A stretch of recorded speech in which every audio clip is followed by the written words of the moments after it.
projet ambitieux, audacieux et novateur. Il s'agit de la plateforme IRL pour In Real Life.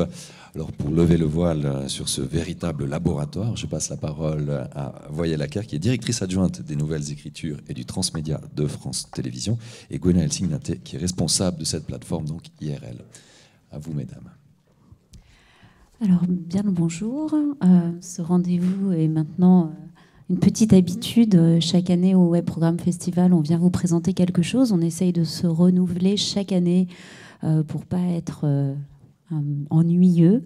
Et de fait, chaque année, on a beaucoup de choses nouvelles à raconter. On a des nouveaux projets, bien évidemment, mais carrément des énormes chantiers comme IRL qu'on a décidé de vous présenter cette année. Je voulais juste peut-être en introduction rappeler qui on était, parce que c'est pas forcément évident au sein d'un groupe comme France Télévisions d'imaginer qu'il y a un laboratoire d'innovation éditoriale comme celui des nouvelles écritures et du transmédia.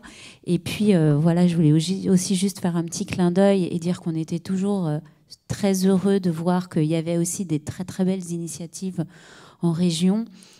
Comme le projet qui vient nous être présenté là. Alors c'est toujours un petit peu, ça doit vous paraître particulièrement curieux de vous dire qu'on n'est pas toujours au courant de ce qui se fait ailleurs, mais sachez que nous non plus, les nouvelles écritures, parfois on a l'impression d'être un petit village d'irréductibles gaulois au sein de cette nébuleuse qu'est France Télévisions. Et voilà, alors que c'est vrai, on est aussi au service des antennes et on est surtout au service du renouvellement des narrations. Et voilà, et ça nous inspire et ça nous éclate au quotidien. Et voilà, et donc on vient toujours avec la même ferveur et la même passion vous raconter ce qu'on fait, se renouveler aussi. Donc l'année dernière, j'avais eu le plaisir de venir avec Ségolène Zog, qui est la responsable de la plateforme Studio 4. Donc pour ceux qui nous connaissent un petit peu, on est sur le segment de la web fiction depuis 3 ans et demi maintenant, avec notamment cette plateforme qui s'appelle Studio 4 et pour laquelle certains d'entre vous ont déjà participé à des appels à projets, nous ont envoyé des projets. Certains d'entre vous dans la salle produisent ou développent des choses avec nous en ce moment même. Et voilà, il y a un gros volume de formats courts en web série, en web fiction qui se travaille au quotidien chez nous, avec une équipe d'une dizaine de conseillers de programme. Donc c'est pas anodin, c'est une grosse équipe de programme. Ce qui est particulier, c'est qu'on fonctionne vraiment comme une direction de programme, donc comme une entité qui crée du contenu. Et donc ce qu'on fait, c'est de l'œuvre, et je tiens à le rappeler régulièrement. On n'est pas une entité qui fait des dispositifs d'accompagnement des programmes, y compris quand on est sur du transmédia. On est véritablement une entité de programme qui travaille sur des œuvres. Alors aujourd'hui, du coup, après la fiction l'année dernière, on a décidé de mettre un petit focus sur cette initiative qui s'appelle IRL. Pour ceux qui sont anglophones dans la salle, IRL, c'est l'acronyme de In Real Life. On a longuement tergiversé sur ce que devait être cette plateforme, et Gwenaëlle va vous en dessiner les contours, si c'est possible de le faire. Oui. Oui, ça doit fonctionner. Voilà. Elle a une petite présentation avec toutes les informations sur la plateforme. Mais peut-être en préambule, puisque il y a peut-être encore des gens dans cette salle qui ne nous connaissent pas, on a plutôt qu'un grand discours, un petit film qui est sur le format DataGull, que certains d'entre vous connaissent peut-être déjà, qui était d'ailleurs en compétition là au Web Programme Festival. DataGull, c'est un petit format qu'on aime beaucoup, qui raconte le monde dans lequel on vit au moyen de data visualisation et de mise en scène particulièrement chouette et légère et décalée et intéressante. Et du coup, on s'est dit quelle meilleure manière de se décrire nous-mêmes que de se décrire au moyen d'un petit DataGull. Donc voilà, je ne sais pas si ces messieurs sont prêts à nous lancer le film. Avec du son, ce sera mieux. Des rêves les plus fous. Bonjour. 4h25. Et c'est le temps moyen passé aussi, chaque jour sur Internet. Aujourd'hui, 72% des Français de moins de 25 ans ont plusieurs écrans. Ce public du 21e siècle est un animal sauvage, exigeant, actif, réactif. Il fuit la pub et les contraintes. Rapide, il jongle avec les contenus partout, tout le temps. Et les histoires, il les aime plus que jamais. ils les fabriquent aussi. 300 heures de vidéos sont mises en ligne chaque minute sur YouTube. Il y a 4 ans, les nouvelles écritures ont été créées pour tenter de cerner et devancer cette audience. 4 millions de budget par an, 1800 projets étudiés, 170 programmes proposés, 15 personnes et une feuille de route pleine d'envie. Explorer, défricher, inventer d'autres façons de raconter. Objectif, changer la donne, pour l'audience comme pour le diffuseur, avec des projets qui répondent aux défis de demain. Quand informer ne suffit plus à comprendre, on lance l'expérience documentaire la plus immersive au monde, The Enemy. Quand le public est de plus en plus engagé dans les programmes, on invente la première histoire coécrite avec l'audience en temps réel, Anarchie. 8 semaines au cours desquelles les internautes ont écrit l'équivalent d'un roman de 200 pages chaque jour. Quand la jeunesse ne se reconnaît plus dans les médias traditionnels, on coproduit Génération Quoi, une émission questionnaire comptabilisant 22 millions de réponses. Mais les nouvelles écritures, c'est aussi un vivier de talent. En 2014, la moitié des producteurs qui ont travaillé pour la première fois avec France Télévisions sont entrés par cette porte. Studio 4 rassemble à lui seul 143 auteurs et réalisateurs émergents. Notre recette ? Une méthode structurée et un grain de folie. Des technologies au service de l'histoire et non l'inverse. Des usages anticipés et non suivis. Et puis tester, toujours. Apprendre en marchant. Oui, la sélection de projets est exigeante, mais au final, nos programmes changent la donne et éclairent le futur. Les nouvelles écritures, c'est une fusée à 3 étages. À la pointe, des projets hyper prospectifs à succès qui marquent durablement l'image numérique du groupe. Le dernier en date, Way or Die, a accumulé 500 000 visites en moins de 2 mois. Au milieu, les plateformes, IRL et Studio 4, de nouveaux formats éditoriaux pour construire une audience depuis le net. À la base, au plus près de la vie quotidienne des chaînes, la co-construction de projets activant le potentiel narratif des nouvelles technologies. Dans cette exploration spatiale, nous avons besoin de vous pour clarifier notre rôle auprès des chaînes, pour ouvrir les frontières avec la suppression du géoblocage et le développement international, et pour permettre la production en interne, une garantie d'indépendance et d'innovation. C'est un engagement essentiel car ainsi mis en lumière, le futur devient palpable et donc attractif. Montez à bord, le voyage ne fait que commencer.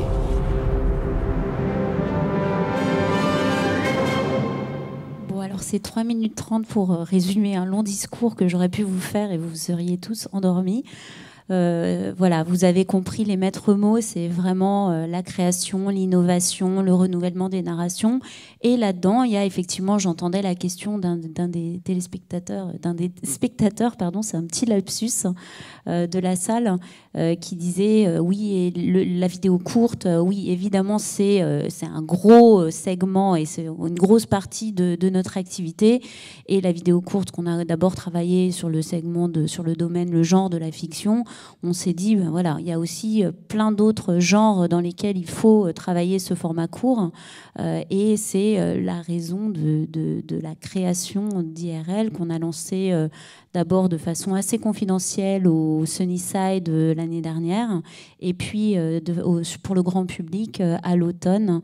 Et donc, voilà, Gwenaëlle Signaté, qui est responsable de cette plateforme, peux-tu nous dire ce qu'est IRL ? C'est la bande-annonce d'IRL. On va commencer par ça.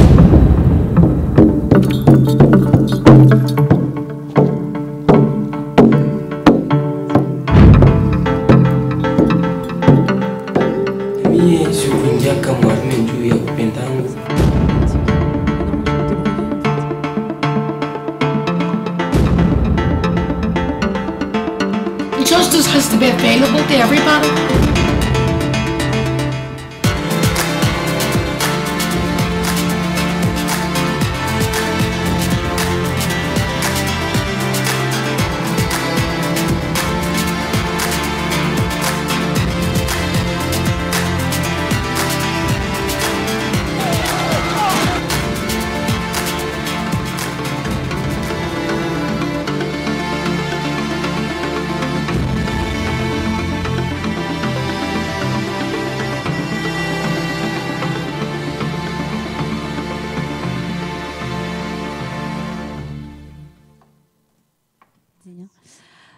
Donc là, ce que vous avez vu, c'est un espèce de petit mix de plusieurs images, mais qu'on avait préparé pour le Sunnyside. Donc depuis, on a lancé pas mal de feuilletons Qu'est-ce qui a présidé en fait à la création d'IRL? C'est d'une part finalement les succès qu'on avait pu avoir sur la fiction avec Studio, et puis on s'est vraiment rendu compte que ça correspondait à un usage, hein, ce format court.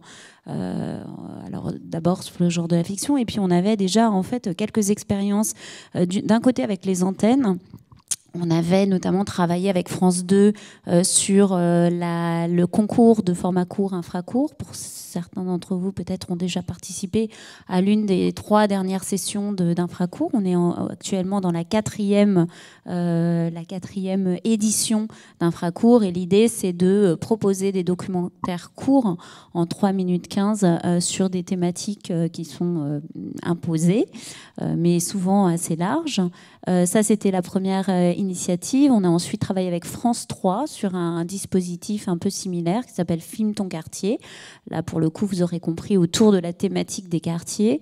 Et puis, on avait déjà ces petits formats comme le Data Gueule, comme Dans ton flux, dont on vous montrera un épisode. On va essayer de vous montrer pas mal de petits extraits ou d'épisodes. Oui, c'est ça. Et si tu es prête, tu peux y aller, tu peux lancer. Moi, je suis là pour combler si nécessaire. Je suis absolument désolée pour tous ces petits soucis techniques, mais normalement, ça devrait aller maintenant. Alors, on y va. Donc, IRL, c'est la plateforme des nouvelles écritures du réel, qui est proposée par France Télévisions. Le terrain de jeu de cette plateforme, comme l'a expliqué Voyelle, c'est la non-fiction ou le réel, par opposition à la fiction, puisqu'on a déjà une plateforme, Studio 4, qui propose des web-séries de fiction. Donc c'est une plateforme de diffusion de programmes courts, linéaires, et quand on dit programme court, c'est au maximum 13 minutes. Donc ça peut aller de 1 minute 30 à 13 minutes, en passant par des formats de 5 ou 8, voilà, tout dépend de l'histoire qu'on veut raconter. Avec IRL, on essaie de répondre à une question très simple, qui est comment raconter le monde d'aujourd'hui en renouvelant les codes de narration, les écritures et les formes. Tout ça avec un parti pris affirmé. Nos intentions, être vus par la nouvelle génération. C'est vrai qu'on espère à un public jeune, on s'adresse à un public jeune. La cible, c'est 15-34 ans. Ça ne veut pas dire que les plus de 34 ans sont exclus, bien sûr.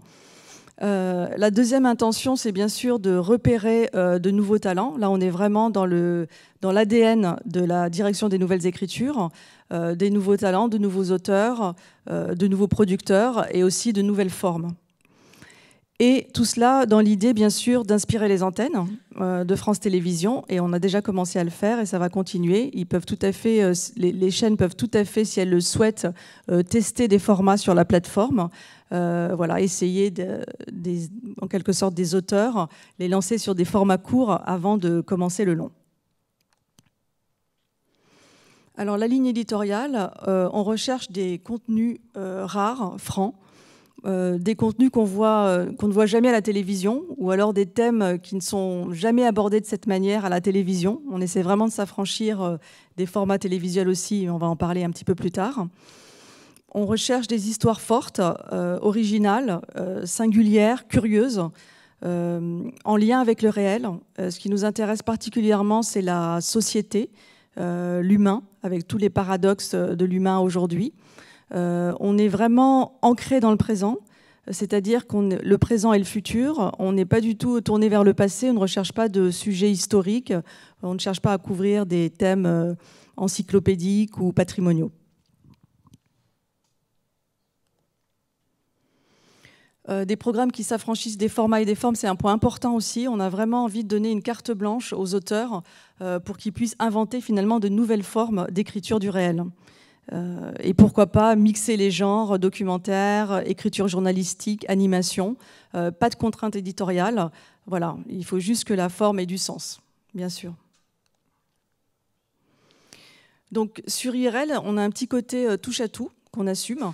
On va trouver à la fois des séries documentaires feuilletonnantes, si possible. On préfère les séries aux unitaires, bien qu'on ait quelques unitaires, notamment les films lauréats des différents concours documentaires qu'on a organisés avec les chaînes, et dont Voyelle vient de parler à l'instant. Des formats courts en lien avec l'actualité, qui peuvent se rapprocher plus de programmes de flux, et puis de l'animation.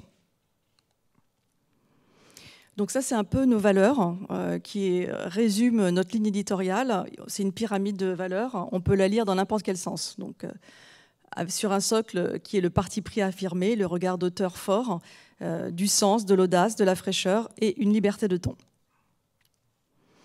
Un mot sur la diffusion de nos programmes. En fait, on a une présence multiplateforme, c'est-à-dire qu'on hyper-distribue nos contenus.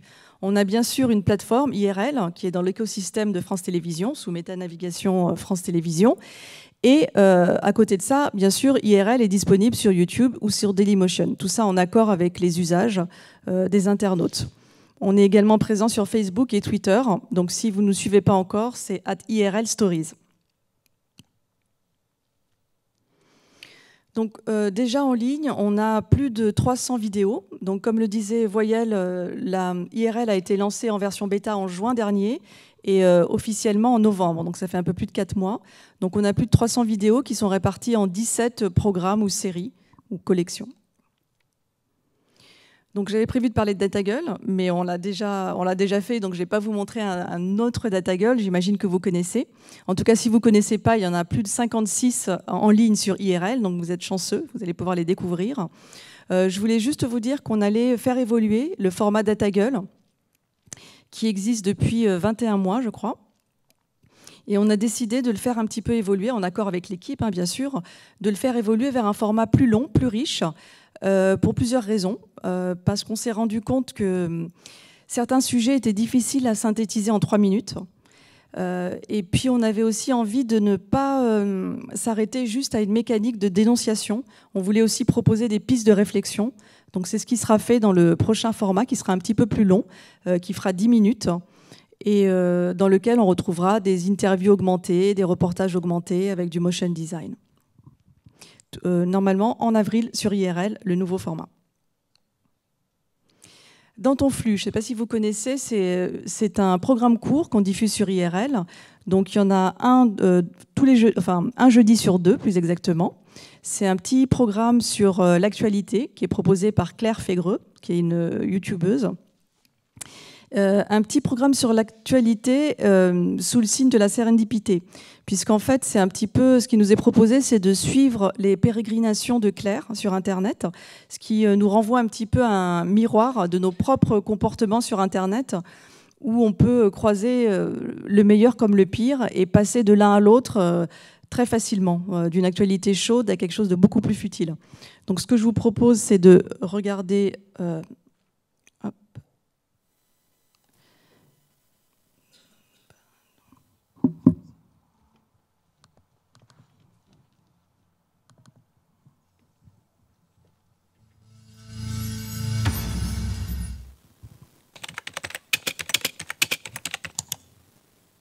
J'ai lancé Internet. J'ai cherché « Que faire quand on s'est fait larguer ?» J'ai lu « On chasse la déprime avec nos bonnes idées ». Il conseillait « Regardez un dessin animé, on n'est jamais trop vieux pour un bon Disney ». J'ai été regarder un dessin animé. Tu as confiance en moi? Oui.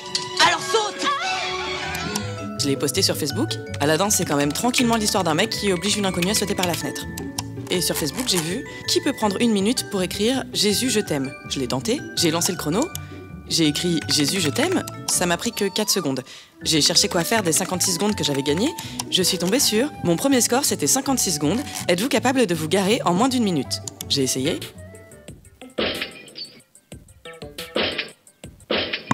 J'étais nulle à chier. Je me suis dit qu'il était temps que j'apprenne à conduire. 2 conducteurs circulent en sens contraire. Celui qui continue... Ça m'a gonflé. J'ai plutôt cherché comment acheter le permis. J'ai lu « Je suis une femme comblée car j'ai réussi à avoir mon permis de conduire sur Internet. Je deviens toute rouge quand je pense à tous les bienfaits qu'il va m'apporter. » J'étais pas sûre d'avoir ce genre de relation à mon permis de conduire. J'ai vu qu'il proposait aussi des diplômes de docteur ou des médailles d'honneur de la police.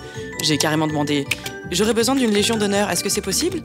Ils ont dit « Oui, tout à fait, je vous la fais à 500 €. » J'avais pas assez d'économies. J'ai cherché comment obtenir la légion d'honneur gratuitement.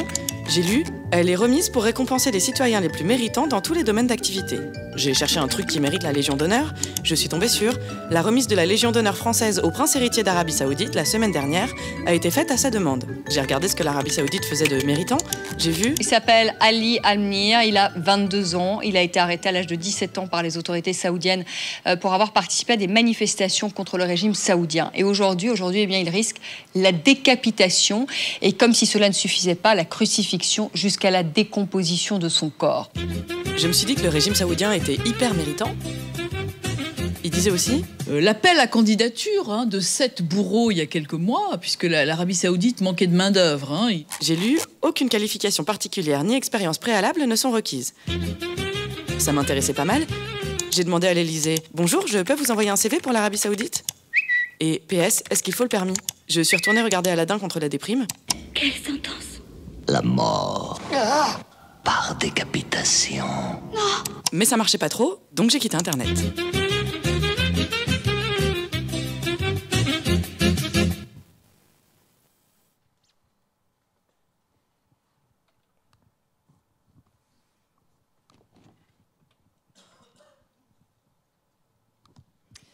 Voilà, donc un aperçu c'était le dernier numéro de Dans ton flux qui a été diffusé la semaine dernière sur IRL. Alors là, je voulais vous parler de La Parade. Là, c'est une série documentaire feuilletonnante. C'est un conte documentaire, plus exactement. C'est la première série documentaire qu'on a coproduit et proposée sur IRL, enfin coproduit pour IRL. Donc c'est un conte documentaire sur les cultures populaires du Nord. On suit dans cette série documentaire plusieurs personnages qui ont 2 points en commun au moins. Ils habitent tous dans le Nord, qui est vraiment une région, comme on le sait, sinistrée économiquement, qui est en souffrance aussi électorale. Et le deuxième point commun, c'est qu'ils ont tous une passion, mais une passion chevillée au corps, une immense passion pour les cultures populaires. Et finalement, ils s'accomplissent plus dans ces cultures populaires que dans leur travail.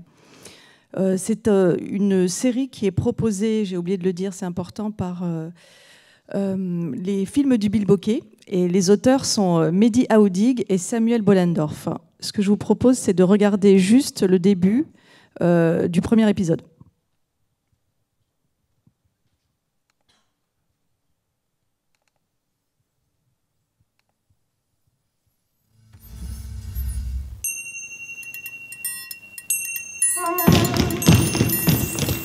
C'est l'histoire de Clo-Clo la Majorette, de Petit Bleu le coq combattant, de Gros Bleu le pigeon voyageur et de Jonathan l'homme Vectra. Tous se préparent pour la parade.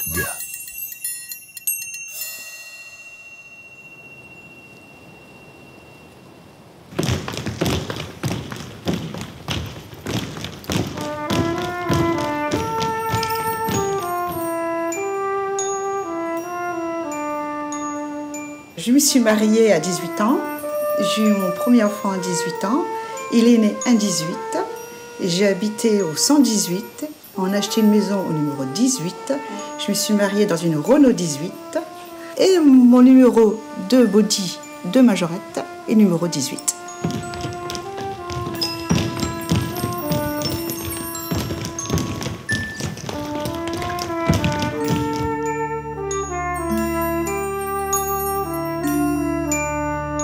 Quand je danse, j'oublie tout. En fait. J'oublie le jour, j'oublie l'heure, j'oublie comment je m'appelle, j'oublie. Je suis dans mon monde. Ça remplit tout. 1, 2, 3, sur le côté. Je suis aussi grande que la terre. On ouvre, on vient, on joint. La boucle vers le haut, à l'envers, on descend. Quand vous faites votre cercle sur le côté, la main elle reste là. On ne descend pas la main. La main elle reste bien là. Allez, on y va plus vite. Je suis technicienne de surface dans une entreprise de transport. Donc, quand j'ai mon manche à balai, c'est un manche à balai que je peux l'agrandir ou le mettre plus petit. Donc, je le divise, je le mets plus petit. Puis, voilà, je revois mes petits mouvements entre deux. Ou avec mes sacs poubelles, des 100 litres, donc c'est assez grand pour faire un petit lancer, pour revoir mais partout en fait. Oui, la semaine on travaille, donc il faut bien revoir un petit peu ces mouvements. Mais mes collègues le savent très bien. Ils le savent très bien, ils me respectent. Peut-être juste, je voudrais juste ajouter un mot sur cette production. D'une part, c'était la toute première copro qu'on a lancée pour IRL, et c'était important de le souligner. On a travaillé sur ce projet avec un talent qu'on connaissait déjà, qui est un documentariste émérite, Samuel Bollendorf. Et la particularité, vous l'avez vu, c'est qu'il y a vraiment d'abord d'une part un sujet qui est très peu abordé en télévision classique, mais et aussi sur des médias numériques. Donc ça nous intéressait. Et puis, vous l'avez vu, il y a un travail assez important en termes de réalisation, et sur l'image et sur le son.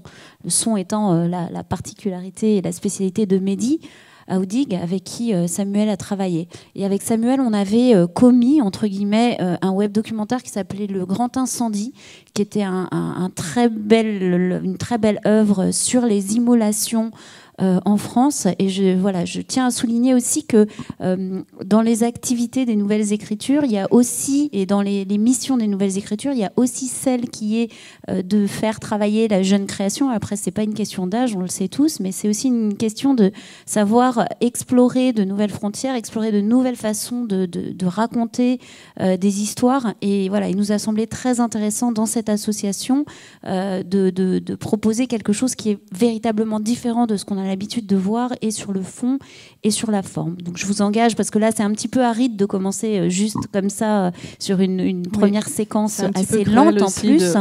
Et cruel de couper tout de suite, parce qu'ensuite on enchaînait sur une autre séquence. Mais c'est vraiment une très très belle histoire que je vous engage à aller découvrir entièrement en ligne. Pardon de t'avoir coupé. Je t'en prie, au contraire. Très bien. Voilà. Transsibériane. Alors c'est une autre série documentaire qu'on propose sur IRL depuis novembre 2015. Donc là c'est un petit peu un ovni. On aurait un petit peu de mal à le classer.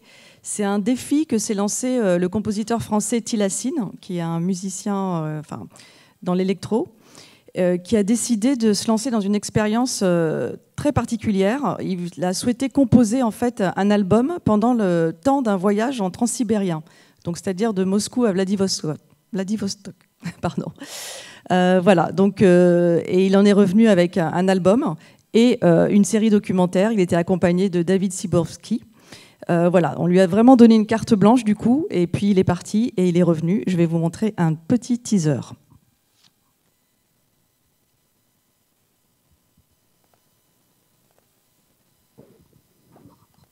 Le temps que tu lances, si vous voulez suivre, c'est un jeune talent de la scène électro qui monte très très vite et qui est maintenant dans tous les festivals. Le prochain, je crois, prochaine date, c'est au Printemps de Bourges dans quelques semaines. Voilà, le teaser. Уважаемые пассажиры, просим вас быть внимательными на платформе. Если вы упали на рельсы перед приближающимся поездом, ложитесь лицом вниз между рельсами, головой по направлению к поезду и постарайтесь не двигаться.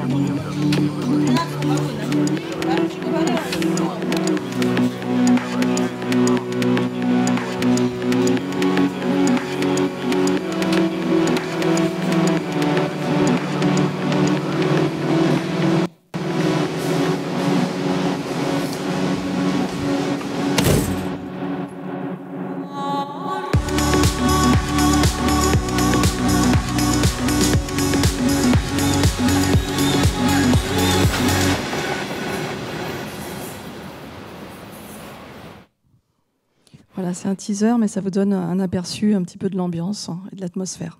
Je ne sais pas si on voit, mais il est très très jeune. Hein. 22 ans, quelque chose comme ça. Oui, il est très jeune.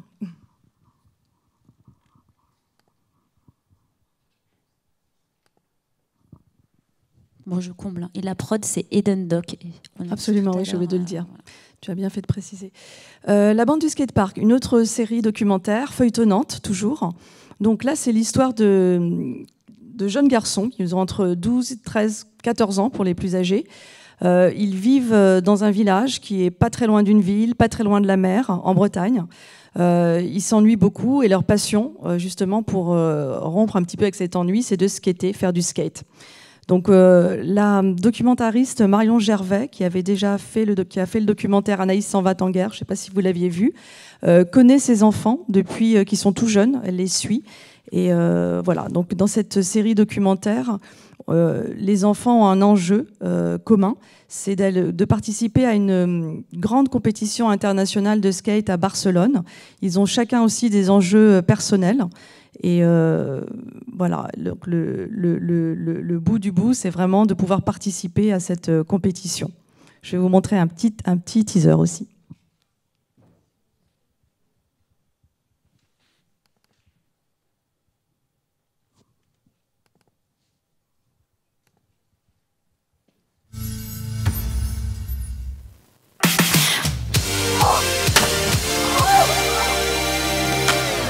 skater, dormir, manger, skater, dormir. Pour moi, c'est bon, tout était fini, j'avais l'air doublé. Je voulais limite arrêter l'école parce que de toute manière, ça allait me mener à rien, que de la tristesse ou que des trucs comme ça. Way up. I got enemies, got a lot of enemies, got a lot of people trying to drain me of my energy. C'est quoi le suçon que t'as sur le cou là? C'est hier en soirée. D'ailleurs, quand ma mère va le voir, elle va me tuer. Quand je suis amoureuse, c'est... On va dire, c'est bien. C'est-à-dire, je suis pas dans un trou, tout seul. L'école, moi, je déteste ça. C'est pas mon truc du tout. Je pense tout le temps à mon père. Il est marin. Son bateau, il arrive ici. Et il me manque.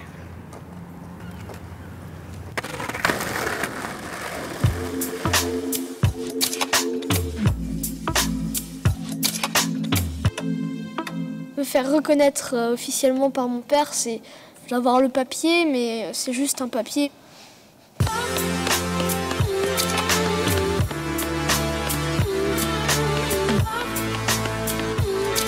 Oh, y a Louis. Il est de retour. Ah ouais, quand même. Et tourne-toi. À un moment, l'arrière, elle a chassé. Et j'ai glissé sur au moins 400 mètres. C'est le pouce qui m'a fait le plus mal. Hein.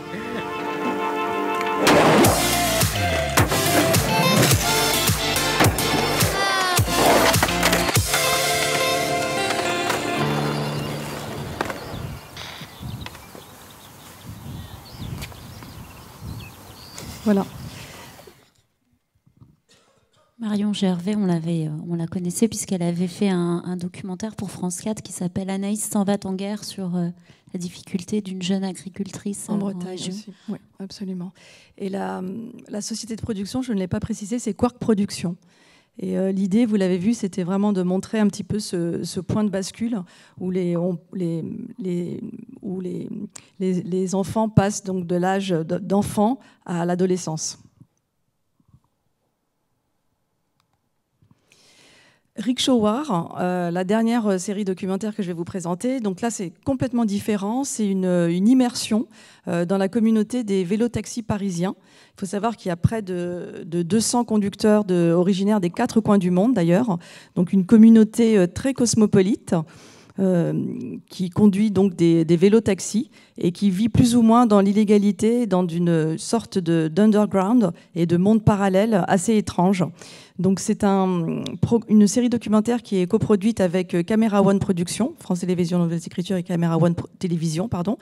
Et l'auteur, c'est Brennan Stools, qui est accompagné de Ellington Tynes.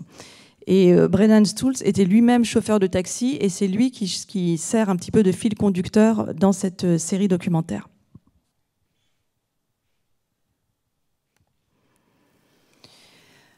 Infracourt, Voyelle en a parlé rapidement, je ne vais pas revenir dessus. Donc c'est un concours, c'était effectivement un concours de documentaires courts que nous organisons avec France 2, plus particulièrement avec l'équipe d'Infrarouge.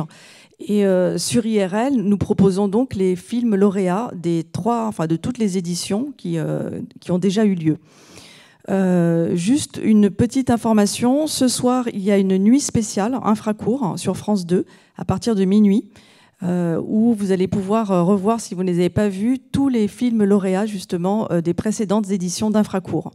Et aujourd'hui, c'est aussi la diffusion du premier film gagnant de l'édition spéciale qu'on a lancée autour des événements de novembre et qui était sur le thème Même pas peur. Et tous les films, bien sûr, des lauréats Même pas peur sont également sur IRL.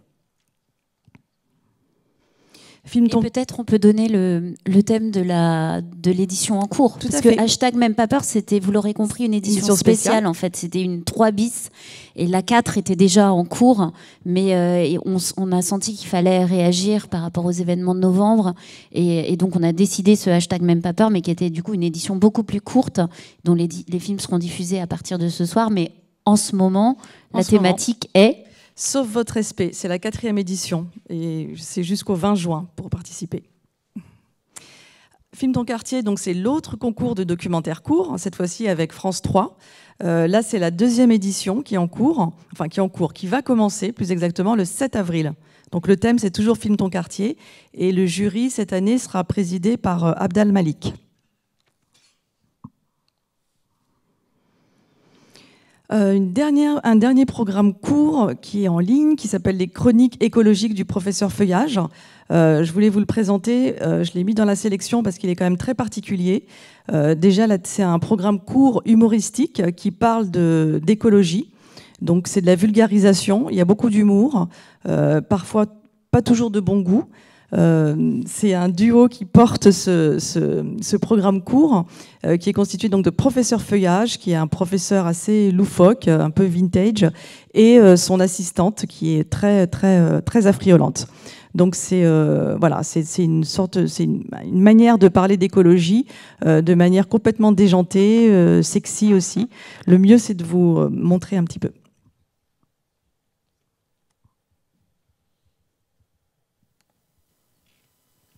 Irrévérencieux, c'est mieux que de pas très bon goût.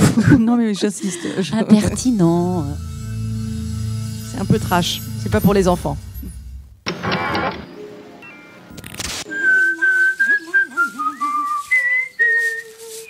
Oh, regardez, professeur, la belle éolienne. Pour sûr, Sophie, c'est une bien belle éolienne tripale de fabrication allemande.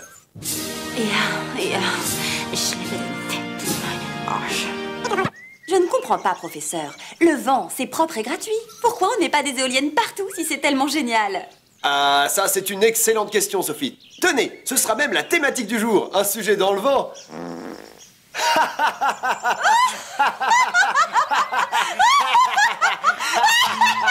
Générique! Les chroniques écologiques du professeur Feuillage.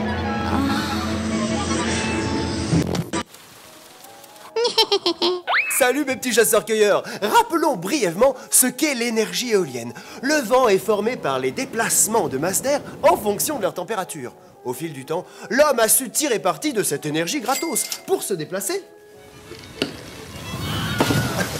mais également pour une énergie mécanique. Hey. Depuis quelques années, on se sert du vent pour produire de l'électricité, et ce, grâce aux éoliennes.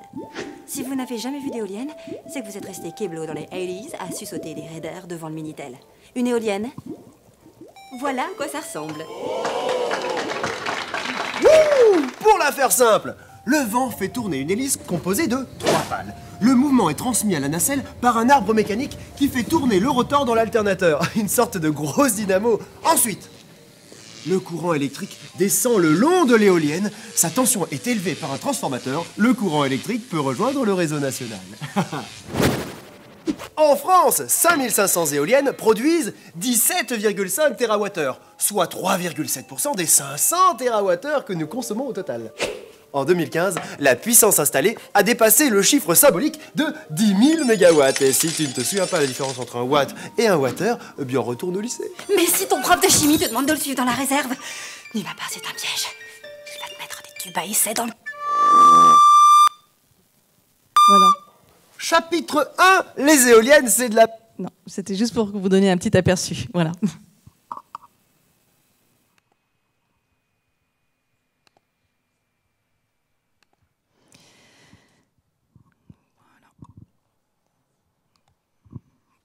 Sur Professeur Feuillage, j'ai oublié de le dire, donc c'est la société de production, c'est Pardon My French, et les auteurs sont Lénie Chérino, Mathieu Duméry et Adrien Geneste. Maintenant, il me reste juste 3 diapos. Je vais vous parler des programmes à venir sur IRL. La Santa Muerte, donc c'est une série documentaire sur la Santa Muerte, je ne sais pas si vous connaissez, qui est en fait une divinité mexicaine qui a généré un culte de plus en plus important. Il y a près de 200 millions de fidèles, dont 100 millions à Tepito. Et justement, la série documentaire nous entraîne au cœur de Tepito, qui est l'un des quartiers les plus dangereux de Mexico City. Et l'objectif, c'est vraiment de nous faire éprouver l'expérience de la Santa Muerte. Alors, la Santa Muerte, c'est la sainte patronne des narcotrafiquants, des prostituées, des voleurs, des mères de famille également. Voilà, donc c'est assez éclectique. Et voilà. Donc c'est une série feuilletonnante avec une tension dramatique tout le long de la série. On suit des personnages et à la fin, il y a une grande procession le jour de la fête des morts. Momo le chiffonnier ou la sale galère du bonheur rose, là c'est un tout autre registre. Ça se passe en France, à Paris, à Ménilmontant. C'est autour d'un personnage qui s'appelle Momo le chiffonnier, que vous connaissez peut-être d'ailleurs, parce c'est un peu la mascotte de Ménilmontant, si vous allez parfois dans ce quartier. Il a 50 ans, c'est à la fois la mascotte de Ménilmontant, mais c'est aussi un marginal, c'est un bifin. C'est-à-dire qu'il est chiffonnier, il ramasse des objets dans les poubelles pour les revendre ensuite. Et il est surtout également schizophrène, ce qui lui pose d'énormes problèmes de socialisation. Et il y a une caractéristique chez Momo, c'est que toute sa vie, selon lui, peut être décryptée grâce à Dire Straits. Puisqu'en fait, quand il a commencé à avoir des hallucinations liées à sa schizophrénie quand il était adolescent, il regardait beaucoup de clips sur MTV, des clips de Dire Straits, notamment le clip Money for Nothing, où il y a, je ne sais pas si vous l'avez en tête pour certains, mais en tout cas des couleurs roses fluo, et du coup il associe cette couleur-là à la galère, la sale galère rose du bonheur. Voilà, donc pour Momo le chiffonnier. Donc l'auteur, c'est Alexia Sauvageon, et que nous avions justement repéré dans un concours infracourt, puisqu'elle a été lauréate de la dernière édition, de la 3e édition d'Infracourt, notamment, et de Film Ton Quartier également. Et ce sera en ligne en mai. La Santa Muerte, je ne l'ai pas précisé, ce sera en ligne en avril. Dernier programme court, celui-ci sera en ligne dans 2 jours. Ce sont les éditos du Bondi Blog. Donc là, c'est à 1 minute 30. C'est proposé par les auteurs du Bondi Blog, voilà, qui prennent la parole et qui écrivent un billet, un coup de gueule sur un fait d'actualité. Alors c'est vraiment une parole effectivement qui est spontanée, percutante, différente. Je vais vous montrer un petit exemple.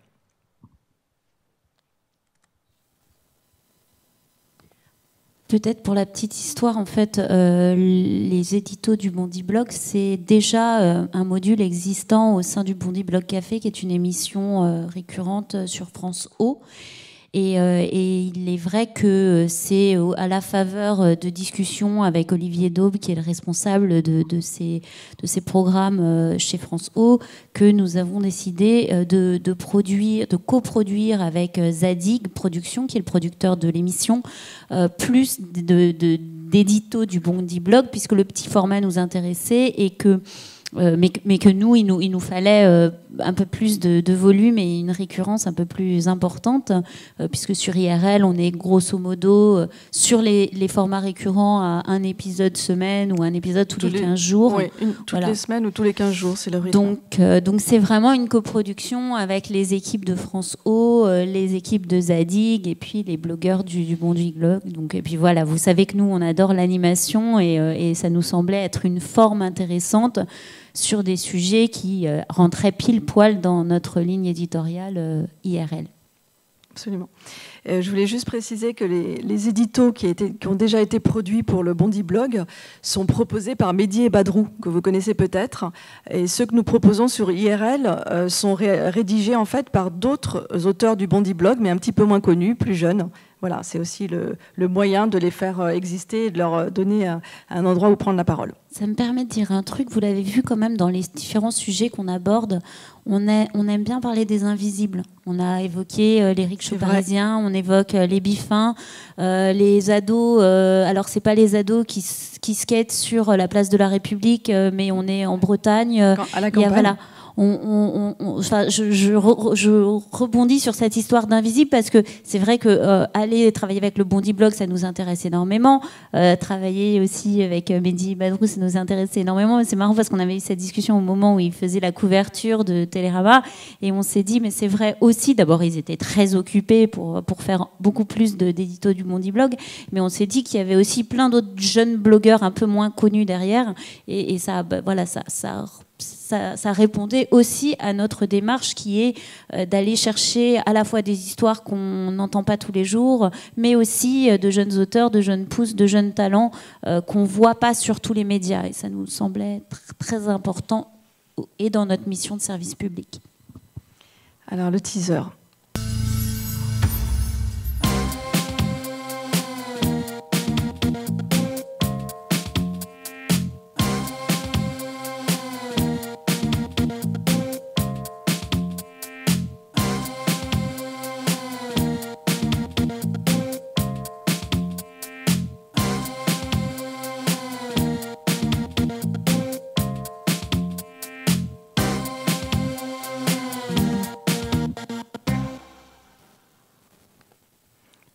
Voilà.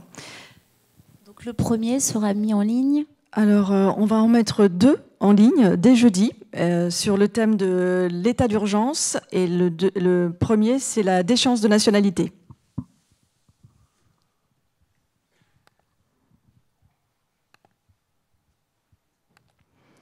Voilà. C'est la fin de cette présentation d'IRL. Merci pour votre attention. Et puis, si vous avez des questions, n'hésitez pas. Si vous voulez, si vous avez aussi des projets, si ça vous a donné un petit peu d'inspiration, des idées, vous pouvez nous envoyer nos projets à l'adresse qui s'inscrit, nouvelles écritures, nouvelles-écriture au pluriel, @francetv.fr. Sachez que cette adresse, donc, elle réceptionne tous les projets pour IRL, mais aussi les projets de webfiction, et puis les projets de recherche narrative pure et dure, et aussi les projets transmédia, parce que nous avons encore ces 3 axes stratégiques dans l'activité de Nouvelles Écritures. Donc voilà, on a vraiment cette boîte qui sert à nous envoyer les projets. C'est très important de l'envoyer à cette adresse et pas aux uns et aux autres dans l'équipe, parce que en fait on étudie toutes les semaines, on a un gros comité éditorial, on en a même un particulièrement pour la fiction, parce qu'en termes de volume on reçoit beaucoup de projets, mais c'est important de pouvoir réceptionner et discuter et étudier les projets par ordre d'arrivée pour qu'il n'y ait pas des espèces d'aberrations avec des réponses au bout de 3 mois. Voilà, nous on essaye d'être très réactifs sur les réponses sur les projets. Maintenant, si ça vous arrive d'attendre un petit peu, il faut vraiment être un petit peu indulgent, parce que c'est vrai qu'on, compte tenu de nos activités très larges, en fait, on reçoit beaucoup de projets de tout genre, et c'est ce qui nous plaît aussi, et j'espère que ça va continuer. Alors oui, je voudrais juste rajouter que ça dépend des périodes, mais sur IRL, on répond assez rapidement du coup, puisqu'on est en recherche de projets en ce moment. Parce que c'est Gwen. Voilà. Et donc, je voulais aussi simplement vous donner l'adresse d'IRL. C'est bon à savoir, donc www.francetv.fr/IRL. Allez voir, parce que il y a vraiment beaucoup de choses. Tu citais tout à l'heure le nombre, enfin le volume de production qu'il y a déjà en ligne, et puis on commence. Il y a aussi, vous pouvez aussi trouver vos films par thématique, et il y a un certain nombre de petits ovnis que je vous invite vraiment à aller découvrir. Absolument. Alors, merci, si mesdames, vous avez des questions, c'est maintenant. Merci. Bon, effectivement, il nous reste un petit peu de temps si vous avez des questions, donc n'hésitez pas. Une question au milieu, attendez, alors peut-être juste le micro pour madame.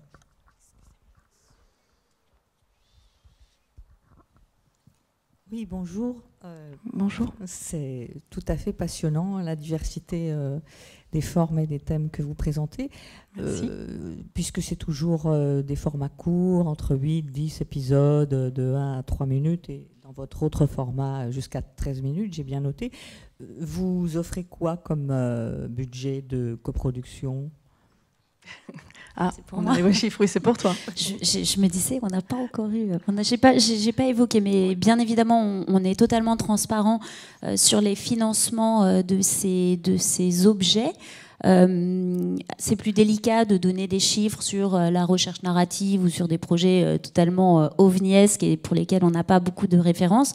Mais là, on est dans des financements tout à fait classiques, peut-être pas de documentaires de Prime, de France 2, mais en fait, au début, on s'est calibré en fait sur l'équivalent d'1 heure d'acquisition pour France 4, qui était la chaîne des nouvelles écritures avec laquelle on travaillait beaucoup.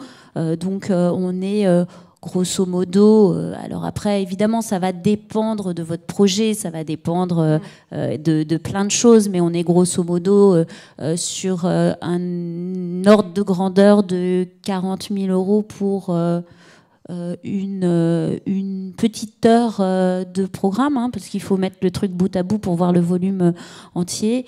Ça, c'est à peu près les investissements qu'on fait, sachant que, attention, c'est pas ce que coûte le documentaire, ou puisque derrière, on a la chance, et ça, je veux le rappeler, parce qu'on ne fonctionne pas du tout comme nos concurrents privés. On est dans un modèle de préfinancement et non pas dans un modèle de diffusion, où quand on met tant à la minute, il y a derrière un CNC qui rajoute tant à la minute, donc on est vraiment sur des choses qui sont pas trop mal financé. Donc voilà, par exemple, moi je deviens hors de moi maintenant quand on me parle de low cost, parce que c'est pas la réalité de ce qu'on fait. On finance bien les projets, que ce soit en fiction ou en documentaire ou en hybride, en animation aussi. D'ailleurs, je viens de l'animation, donc je connais les montants et je sais ce qu'on met n'est absolument pas honteux. Donc ça, c'est très important de le savoir. C'est que si vous venez chez nous, alors évidemment, on n'est pas dans un système ultra lucratif pour le producteur, mais a priori, les gens sont payés. Voilà, on ne fait pas des choses avec des gens qui ne se payent pas.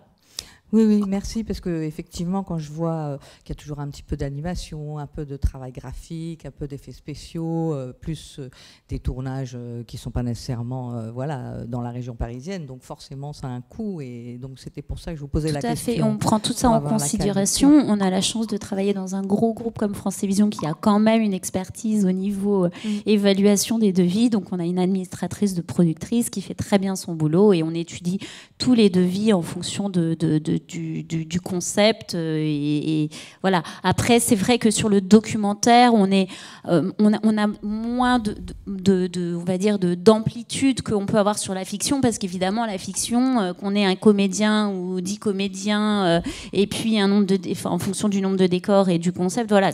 Et puis quand il y a de l'anime, c'est encore plus. S'il y a de la 3D, enfin voilà, ça peut varier plus, mais c'est vrai que sur le documentaire, le chiffre que je vous ai donné, il est grosso modo valable. Après, voilà, vous allez peut-être proposer un projet qui coûte beaucoup moins cher, et tant mieux.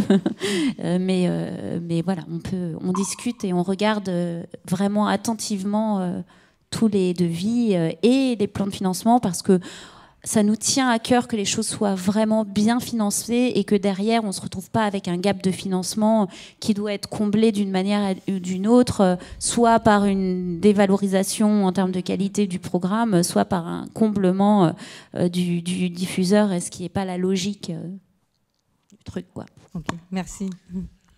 Est-ce qu'il y a encore une dernière question ? Ça n'a pas l'air d'être le cas. Donc, en tout cas, merci mesdames d'être venues sur ce plateau pour nous parler de ce très beau projet In Real Life. Merci beaucoup. Merci à vous.